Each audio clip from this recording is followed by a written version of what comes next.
E nesse vídeo eu ajudo você a compreender o porquê do Partido dos Trabalhadores eleger o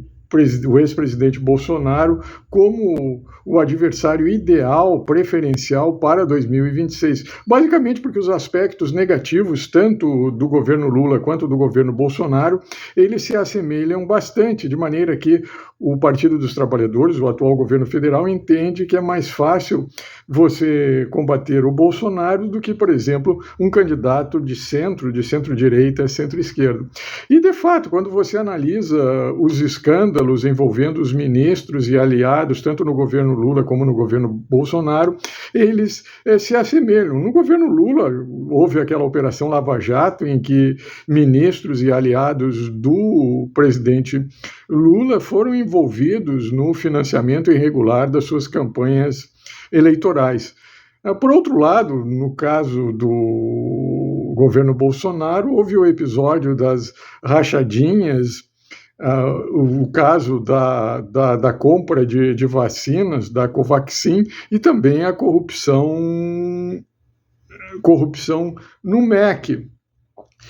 Também há outros episódios no contexto da proteção aos aliados, em que o governo Lula tentou proteger aliados importantes seus, como o José Dirceu, como o Antônio Palocci,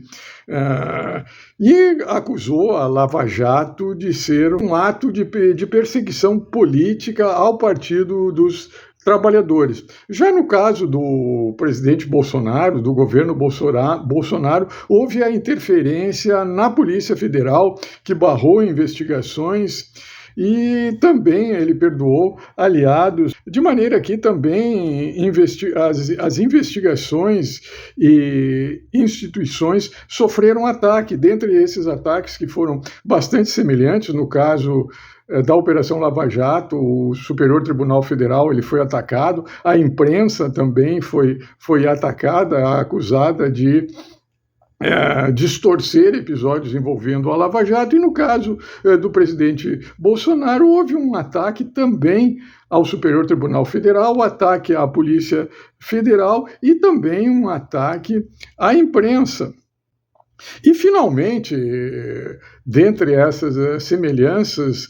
se ressalta o combate à corrupção. Tanto o presidente Lula como o presidente Bolsonaro, eles se elegeram, fizeram uso político desse combate à corrupção no direcionamento de se eleger. No instante em que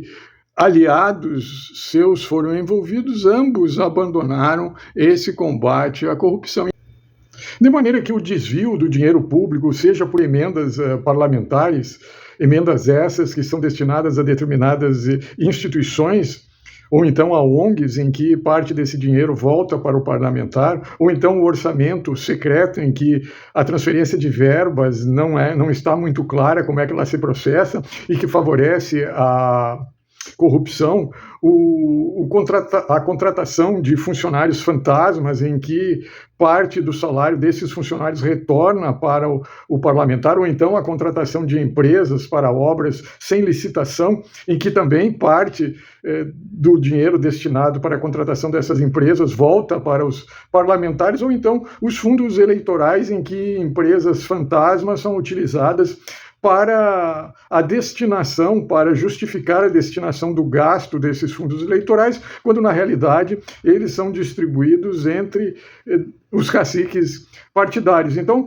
esses episódios de desvio do dinheiro público ocorreram em ambos os governos, de maneira que é muito mais fácil para, por exemplo, o Partido dos Trabalhadores, o atual governo, se contrapor ao Jair Bolsonaro, que foi presidente da República e que apresentou também esses problemas, do que relativamente, por exemplo, a um candidato de centro que não tenha sido envolvido nesses episódios envolvendo esse desvio do dinheiro público. No mais, eu sou o Dr. Antônio Schultz e esse é o Canal Político. Competência acadêmica, competência política.